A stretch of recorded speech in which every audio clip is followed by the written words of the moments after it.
May 25 laughs മാതാവ്.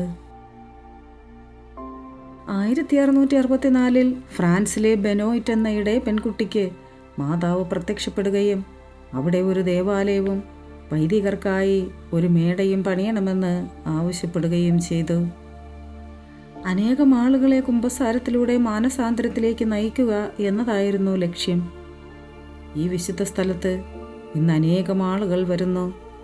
മാതാവ് ബെനോയിറ്റിന് നൽകിയെന്ന് കരുതപ്പെടുന്ന വിളക്കിലെ എണ്ണയാൽ അനേകർക്ക് രോഗസൗഖ്യവും ലഭിച്ചതായി അറിയുന്നു. 1718 ബെനോയിറ്റ് മരിക്കുന്നതുവരെ മാതാവ് അവൾക്ക് ദർശനം നൽകിയിരുന്നു.